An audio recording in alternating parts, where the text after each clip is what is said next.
Hello students. इस video में हम अपनी एक्सरसाइज कर रहे हैं 7.4। इसका इंट्रोडक्शन वीडियो आप पहले देख चुके होंगे। तो स्टार्ट करते हैं हम क्वेश्चन नंबर 1 से। सबसे पहला क्वेश्चन है, show that in a right angle triangle the hypotenuse is the longest side. ये आपको मालूम भी होगा कि किसी ट्रायंगल में जो हाइपोटेन्यूज होता है वो एक लॉन्गेस्ट साइड होती है। ठीक है, तो ये हाइपोटेन्यूज है और हाइपोटेन्यूज राइट एंगल ट्रायंगल है, तो ये 90 डिग्री का एंगल होगा। ठीक है, तो हम स्टार्ट करते हैं। सिंपल सी बात है, आपको मालूम है इन तीनों एंगल का जो सम है 90 डिग्री होता है। Angle A plus angle B plus angle C. अब एंगल ए प्लस ये जो एंगल बी है वो 90 डिग्री है। एंगल सी 180 डिग्री होता है। तो angle A plus angle C, ये 90 इधर जाकर माइनस हो जाएगा, तो कितना बचेगा 90। ठीक है, तो इसका मतलब क्या हुआ, ये जो एंगल है ये 90 का है और ये वाला इन दोनों का सम 90 है। तो हम बोल सकते हैं कि जो एंगल बी है वो बड़ा है एंगल ए से। एंगल बी जो बड़ा है वो एंगल ए से है, क्योंकि ए और सी का सम 90 है और अकेला एंगल बी कितने का है 90 डिग्री का है। तो ये क्लियर हो गया। और हम ये भी बोल सकते हैं कि एंगल बी जो है वो बड़ा है एंगल सी से इंडिविजुअली। तो अगर एंगल बी बड़ा है एंगल ए से, तो फिलहाल पहले मैं इस लाइन की बात करता हूं। एंगल बी बड़ा है, इट मीन इसके जो सामने वाली लाइन है ए सी वो बड़ी है ए बी से, सॉरी बी सी से। एंगल ए की बात करें तो इसके सामने वाली लाइन। और जो दूसरी कंडीशन बताई मैंने आपको, एंगल बी बड़ा है एंगल सी से, तो एंगल बी के लिए हम सामने वाली लाइन लिख रहे हैं ए सी बड़ी है एंगल सी के सामने वाली लाइन ए बी से। ठीक है, तो अगर हम इन दोनों लाइनों को देखें तो ए सी बी सी से भी बड़ी है और ए सी ए बी से भी बड़ी है। तो इसीलिए जो आपका जो हाइपोटेन्यूज है वो आपका लॉन्गेस्ट साइड होता है। तो हम लिख सकते हैं, therefore we get AC is the longest side. Therefore, we get AC is the longest side. Okay, और AC क्या थी, AC हाइपोटेन्यूज थी और हाइपोटेन्यूज की क्या डेफिनेशन है, जो राइट एंगल होता है उसकी जो अपोजिट डायरेक्शन होती है उसको हम हाइपोटेन्यूज बोलते हैं। ठीक है, तो ये था आपका क्वेश्चन नंबर 1। तो नेक्स्ट क्वेश्चन पे चलते हैं, क्वेश्चन नंबर 2 पर। क्वेश्चन नंबर 2 में है, in figure side AB and AC of a triangle ABC are extended to points P and Q respectively। तो ये A है, ये B है, ये C है। तो जो ट्रायंगल है ABC, उसमें जो AB है और जो AC है उसको एक्सटेंड किया गया है। AB को इस तरफ एक्सटेंड किया है, AC को इस तरफ एक्सटेंड किया है और लाइन दिया है P और Q। तो हमें इसके अंदर बताना है, अच्छा इसमें हमें एक चीज और दी हुई है, एंगल PBC जो है वो छोटा है एंगल QCB से। PBC ये वाला जो एंगल है ये स्मॉल है किससे, एंगल QCB से इस एंगल से। ठीक है, और हमें इसमें शो भी करना है कि जो AC है वो बड़ी है AB से। AC जो लाइन है वो ये वाली लाइन बड़ी है इस वाली लाइन से। ठीक है, तो स्टार्ट करते हैं इसका सॉल्यूशन। इसका सॉल्यूशन भी सिंपल है, ज्यादा मुश्किल नहीं है। तो स्टार्ट कर रहे हैं हम। देखो आपको मालूम है एंगल ABC ये वाला प्लस एंगल CBP, इन दोनों का सम होगा 180 डिग्री। क्यों होगा, क्योंकि एक स्ट्रेट लाइन पर बन रहे हैं। तो हम यहां पे लिख सकते हैं लीनियर पेयर। ठीक है, इसमें तो कोई डाउट नहीं होगा। ऐसे हम दूसरी तरफ ले लेते हैं एंगल ACB ये वाला एंगल प्लस एंगल BCQ ये भी 180 डिग्री होगा। इसके लिए हम रीजन क्या लिखेंगे, लीनियर पेयर।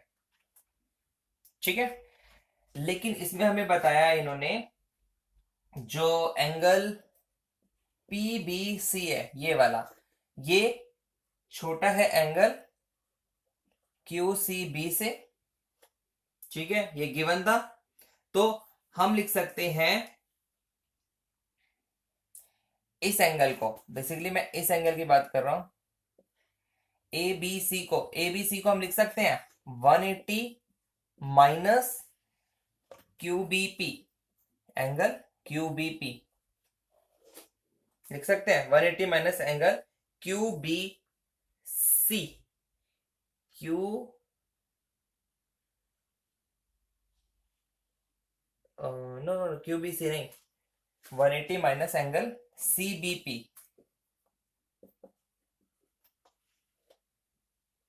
सीबीपी लिखो या पीबीसी लिखो, एक ही बात है, हम पीबीसी लिख देते हैं, पीबीसी।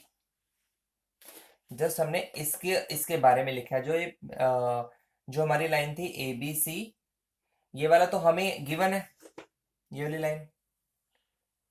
तो जस्ट मैं इसी लाइन को आगे इलेबोरेट कर रहा हूं। जो पीबीसी है, पीबीसी ये वाला जो एंगल है वो है 180 माइनस दिस एंगल। तो यहाँ पे करेक्शन कर लेते हैं, ये थोड़ी सी प्रॉब्लम हो गई है। ये जो है एंगल पीबीसी, पीबीसी, इस पीबीसी को मैं क्या लिख सकता हूं, 180 माइनस एंगल एबीसी। ठीक है, पीबीसी को जस्ट मैंने लिखा है 180 माइनस एबीसी, लेस देन का निशान। उसके बाद क्यू सी बी को मैं लिख सकता हूं 180 माइनस ए सी बी। ठीक है, तो अब 180 इधर और इधर कैंसिल हो जाएगा, और ये माइनस का ये इस तरफ चला जाएगा, और ये जो इस तरफ माइनस का है वो इस तरफ आ जाएगा, तो माइनस ए सी बी इधर आएगा तो प्लस हो जाएगा, और निशान एज इट इज रहेगा, और ये माइनस का है तो इस तरफ जाकर वो प्लस का हो जाएगा, एंगल ए बी सी। ठीक है, तो एंगल ए बी सी बड़ा है एंगल ए सी बी से। ए बी सी अगर एंगल बड़ा है ए बी सी, तो इसके जो अपोजिट जो साइड है ए सी, वो बड़ी होगी किसके, ए सी बी से। ए सी बी मतलब इसके सामने वाली लाइन से। ठीक है, तो वही हमें प्रूव करना था, ए सी बड़ा है ए बी से, यहां पर भी आ रहा है ए सी बड़ा है ए बी से, इसको एज इट इज लिख देते हैं हम, ए सी जो बड़ा है वो ए बी सी से है। और यहां पर हम अपने वो थ्योरम लिख सकते हैं जो हम अभी हर क्वेश्चन में लिखते हुए आए हैं, side the opposite side of angle ABC greater than the side opposite to angle ACB। ठीक है, या जो हमने अपने अभी थ्योरम सीखी थी लास्ट वीडियो में, हम वो भी लिख सकते हैं कि जो बड़ी साइड होती है उसके अपोजिट एंगल जो है वो बड़ा होता है, या जो बड़ा एंगल होता है उसके अपोजिट साइड जो है वो बड़ी होती है। ठीक है, तो ये था आपका क्वेश्चन नंबर 2। स्टार्ट करते हैं क्वेश्चन नंबर 3 से। क्वेश्चन नंबर 3 में भी एक फिगर दी हुई है,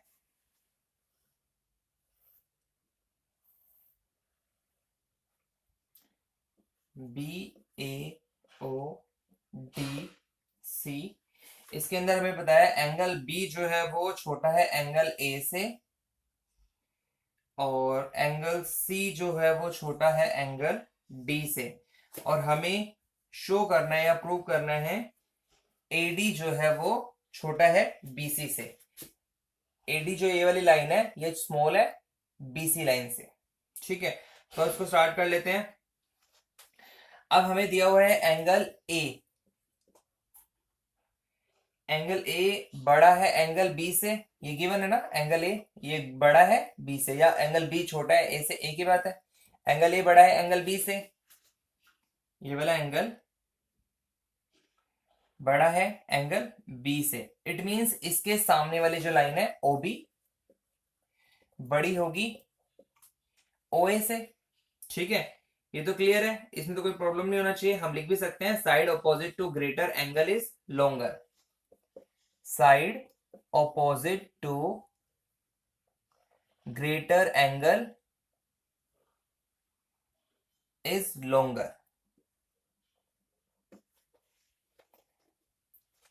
और अब हम इधर भी बात कर लेते हैं। इसमें हमें दिया हुआ था जो एंगल डी है वो बड़ा है एंगल सी से, एंगल डी बड़ा है एंगल सी से। तो एंगल डी बड़ा है तो इट मीन के सामने वाली लाइन ओसी बड़ी होगी एंगल सी के सामने वाली लाइन से, ओडी से। इसका रीजन भी सेम आएगा। ठीक है, ये क्लियर है। इसको अगर हम फर्स्ट नंबर दें, इसको हम सेकंड नंबर दें, तो जब हम इन दोनों को ऐड कर लेते हैं, इन दोनों को हम ऐड कर लेते हैं, OB प्लस OC ग्रेटर है OA प्लस OD से। तो OB प्लस OC टोटल बन गई BC लाइन, और OA plus OD, OA plus OD ये बन गई टोटल लाइन AD। तो यही हमें प्रूव करना था। जो AD है वो स्मॉल है BC से, और यहां पर भी यही बता रहा है AD जो है वो स्मॉल है BC से। इसी टर्म में हम लिख सकते हैं AD स्मॉल है BC से, और यही हमें प्रूव करना था। ठीक है, क्लियर है। तो ये समझ आ गया होगा। नेक्स्ट हम क्वेश्चन करते हैं, क्वेश्चन नंबर 4।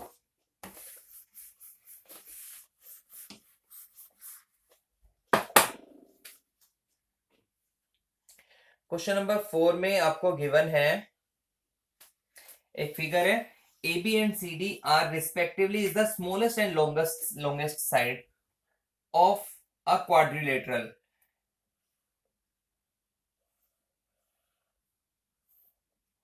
इसने हमें क्लियर कर दिया AB जो है वो स्मॉलेस्ट है और CD जो है वो लॉन्गेस्ट साइड है इस क्वाड्रिलेटरल में। ठीक है, और हमें इसमें लिखा हुआ है हमें शो करना है एंगल A जो है वो बड़ा है एंगल C से, और एंगल B जो बड़ा है एंगल D से। ये हमें इसके अंदर प्रूव करना है। ठीक है, तो इसमें हम एक कंस्ट्रक्शन कर लेते हैं, A और C को मिला लेते हैं। ठीक है, तो इन ट्रायंगल ABC,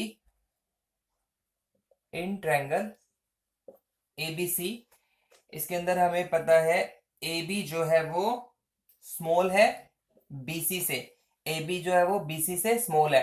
क्यों स्मॉल है? क्योंकि हमें बताया हुआ है AB is the smallest side of quadrilateral. ठीक है, मैं आप ब्रैकेट में लिख भी सकते हैं AB is the smallest side, हमें क्वेश्चन के अंदर गिवन है। तो इसलिए हम कह सकते हैं जो BC है वो बड़ी है AB से, एक ही बात है, जो BC लाइन है वो बड़ी है AB से। तो इट मींस इसके सामने वाला एंगल, BC के सामने वाला एंगल ये BAC, एंगल BAC ये बड़ा होगा किससे? AB लाइन के सामने वाले एंगल से, इससे। तो इसको हम एंगल नाम दे सकते हैं BCA से,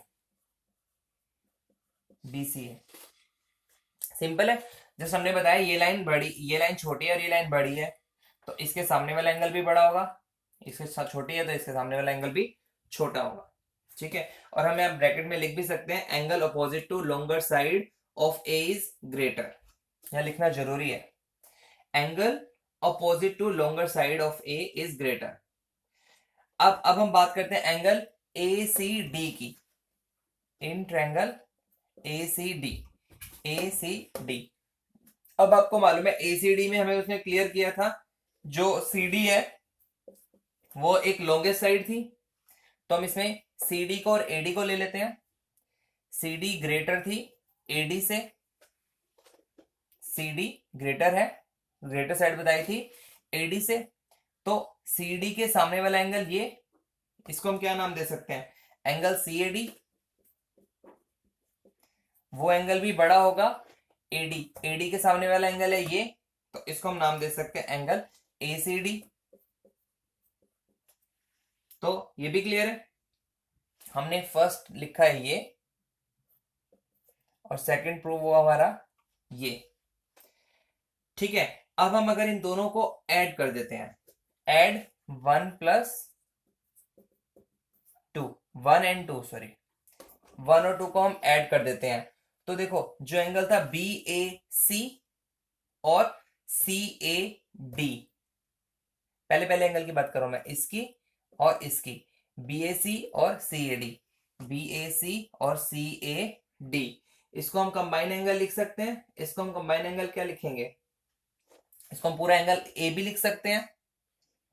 ठीक है, चलो मैं लिख देता हूं यहां पर angle B A C plus angle C A D, और इधर भी हम लिख देते हैं angle B C A plus angle A C D right side में। तो इन दोनों को मिलाकर हम लिख सकते हैं एंगल ए बी ए सी और सी ए डी, एंगल ए, और बी सी ए ये वाला एंगल प्लस ए सी डी ये वाला एंगल। तो इन दोनों को मिलाकर हम लिख सकते हैं एंगल सी। तो ये क्लियर हो गया, एंगल ए जो है वो बड़ा है एंगल सी से, ये हमें प्रूव करना था, एंगल ए जो बड़ा है एंगल सी से। और इसीलिए हम यहां पर ऐसे लिख सकते हैं, सिमिलरली एंगल बी भी होगा जो वो बड़ा होगा एंगल डी से, क्योंकि जब हम दोबारा से इसको करेंगे तो हम उस टाइम पे ये वाली कंस्ट्रक्शन करेंगे और सिमिलर तरीके से हम उसको भी करेंगे। तो अगर हमने पहला प्रूफ कर दिया तो दूसरा भी प्रूफ हो जाएगा। ठीक है, तो हम यहाँ पे इनफ है, अगर हम इतना भी लिखें, similarly angle B is greater than angle D, that's enough. ठीक है, तो नेक्स्ट क्वेश्चन करते हैं, क्वेश्चन नंबर 5।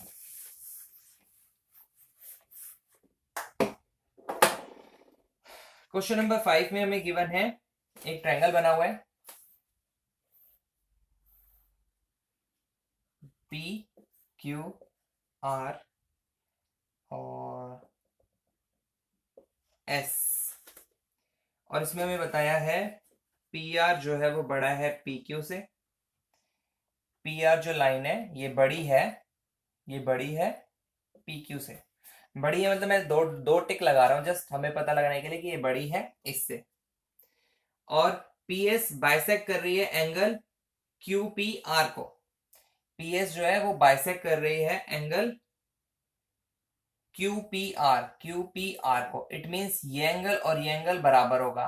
ठीक है, और हमें प्रूव करना है यहां पर angle P S R greater है एंगल पी एस क्यू से, पी एस आर ये वाला जो एंगल है ये बड़ा है पी एस क्यू से, इस वाले एंगल से, ये बड़ा है इस एंगल से। ठीक है, तो इसका स्टार्ट कर लेते हैं। हम सबसे पहले देखते हैं ट्रायंगल पी क्यू आर में, इस पूरे ट्रायंगल में, in triangle P Q R हमें पता है पी एस बाइसेक्ट कर रहे हैं क्यू पी आर को, तो जो एंगल क्यू पी एस है, क्यू पी एस ये, और एंगल आर पी एस ये दोनों इक्वल होंगे। ठीक है ना, क्योंकि हम इसमें आगे लिख सकते हैं ब्रैकेट में P S bisect angle P, simple. तो ये दोनों एंगल हो गए इक्वल, और हमें एक चीज और गिवन थी, पी आर ग्रेट बड़ी थी पी क्यू से, पी आर बड़ी थी, पी आर बड़ी थी पी क्यू से। ठीक है, तो एंगल पी क्यू एस मैं इसके अकॉर्डिंग बता रहा हूं, पी आर अगर बड़ी है तो एंगल पी क्यू एस ये वाला एंगल बड़ा होगा, ये छोटी लाइन है इस एंगल से, एंगल पी आर क्यू से। तो इसमें तो कुछ डाउट नहीं होना चाहिए, पी क्यू एस ग्रेटर है P R Q, P R Q लिखो या चाहे पी आर एस लिखो, कुछ नहीं फर्क पड़ रहा। उसके बाद P Q S, P Q S के लिए angle P Q S plus angle Q P S, जो दोनों चीजें इक्वल थी, मैंने उन दोनों के अंदर इक्वल चीजें जोड़ी हैं जस्ट। ये जो एंगल पी आर क्यू है प्लस एंगल इसी तरफ लिख देते हैं RPS। ठीक है, तो जस्ट मैंने जो दोनों चीजें इक्वल थी वो दोनों तरफ मैंने ऐड कर दी है। उसके बाद हम बात करते हैं एक्सटीरियर एंगल PSR। PSR का जो एक्सटीरियर है वो क्या था? Angle PQS plus angle QPS। मतलब ये जो है PQS प्लस QPS, ये वाला जो एक्सटीरियर है ये इसके और इसके सम के बराबर है। ठीक है, तो सिंपल सी बात है, हमने जस्ट इसको लिखा तो इसकी जगह पर हम ये एक्सटीरियर PQS भी लिख सकते हैं, PSQ। ठीक है, और ये जो था PRQ या PQS भी बोल सकते हैं इसको, ये वाला एंगल, और QPS, सॉरी RPS ये वाला एंगल, ये किसका एक्सटीरियर है? इसका,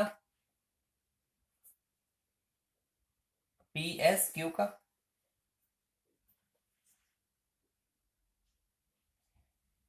PSQ नहीं, अच्छा, PSQ इन दोनों के सम के बराबर है। और जो ये वाला पहले वाला था, ये मैंने गलत लिख दिया, मुझे पहले इसको लिखना पड़ेगा, PQS और QPS, इसके लिए हम लिखेंगे एंगल PSR ग्रेटर, और इसके लिए हम लिखेंगे PSQ।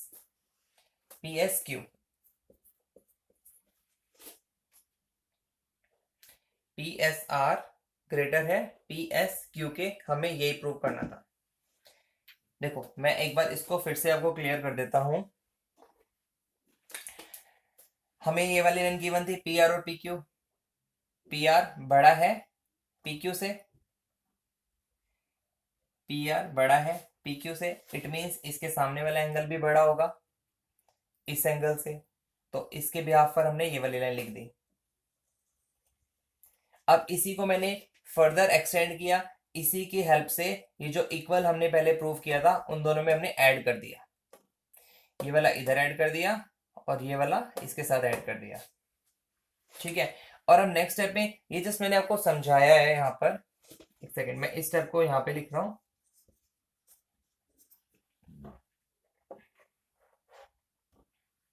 तो जो एक्सटीरियर PSR है, PSR के जो एक्सटीरियर मैंने लिखे हैं PQS और QPS, तो ऐसे ही मैं इस एंगल का एक्सटीरियर भी लिखूंगा।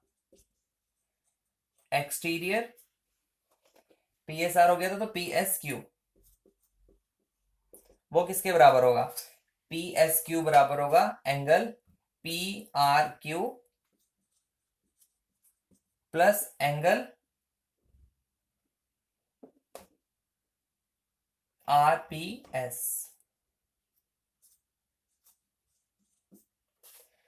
तो जस्ट इसका एक्सटीरियर लिख दिया मैंने और इसका एक्सटीरियर लिख दिया, और बाकी निशान ऐसे ही रहने दिया, और यही हमें प्रूव करना था। ठीक है, तो ये क्वेश्चन नंबर हो गया आपका 5। अब क्वेश्चन नंबर 6 की बात कर लेते हैं। लास्ट क्वेश्चन है क्वेश्चन नंबर 6, और वो भी ज्यादा वो सिंपल है, वो भी मुश्किल नहीं है। क्वेश्चन नंबर 6 में हमें गिवन है, show that of all line segment drawn from a point. एक लाइन सेगमेंट है, इस पे हमने 2-3 पॉइंट लिए हैं। ठीक है, जैसे मान लो ये मैं लेता हूं N2, इसको मैं लिख देता हूं M, इसको N1 और इसको N। Drawn from a point not on it, हमने ये लिए हैं और एक पॉइंट से हम उसे मिला रहे हैं। द परपेंडिकुलर लाइन शॉर्टेस्ट, मतलब इस पॉइंट से अगर हम ऐसे एक ही लाइन को पॉइंट्स को बनाए, तो ये बोलना चाहता है कि जो ये परपेंडिकुलर जो बन रहे हैं वो जो है वो शॉर्टेस्ट होगी, ये हमें प्रूव करना है। ठीक है, तो देखो अगर ये परपेंडिकुलर है, तो अगर मैं इसकी बात करूं, triangle P M N one की, तो जो एंगल एम होगा वो 90 डिग्री का होगा, इसमें हम एंगल वन एम 90 डिग्री का लिख सकते हैं। ठीक है, और हमें पता है इसी के अंदर एंगल एम प्लस ये वाला angle M P N plus ये वाला angle angle M N one P, इन तीनों का सम होगा 180 डिग्री, तो ये अकेला 90 के बराबर है। तो M P N plus angle M N one P, ये इधर जाके माइनस हो जाएगा,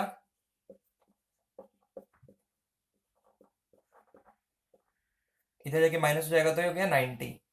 तो जिस ऐसे क्वेश्चन ने किया भी था, तो ऑब्वियसली ये वाला जो एंगल है ये बड़ा है इस एंगल और इस एंगल से, तो हम यहां लिख सकते हैं जो ये वाला एंगल है एंगल एम, वो बड़ा होगा एंगल इससे भी और इसके एंगल से भी।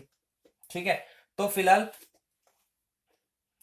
हमें ये वाली लाइन की बात थी ना, तो ये वाले और ये वाली लाइन में कंपैरिजन करना है, तो हम यहाँ लिख सकते हैं angle M N one P से, ये वाला जो बड़ा है इससे, तो इट मींस इसकी जो लाइन है ये पी एन वन बड़ी होगी किससे, पी एम से।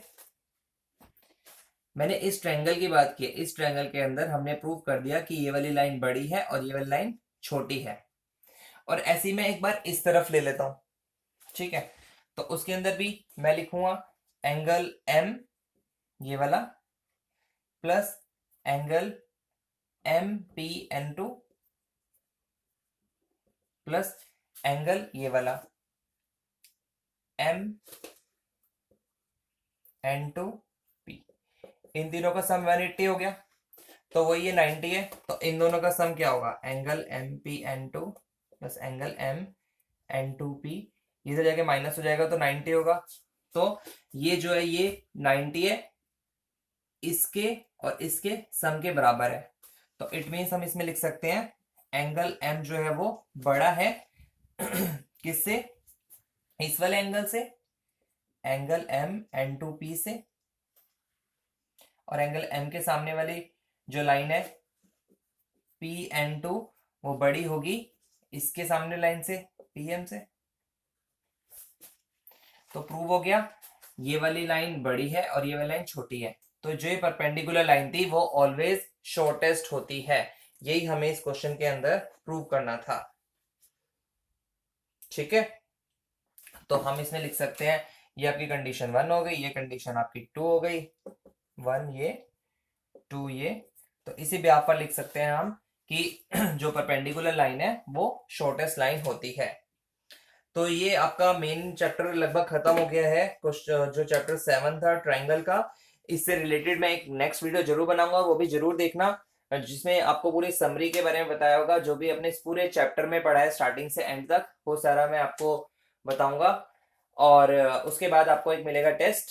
बाकी इस वीडियो में कोई डाउट हो तो आप उसको दोबारा क्वेश्चन को देखो, पहले नहीं क्लियर होता तो आप मेरे को कमेंट बॉक्स में डाल दीजिए, मैं उसको आपको क्लियर कर दूंगा।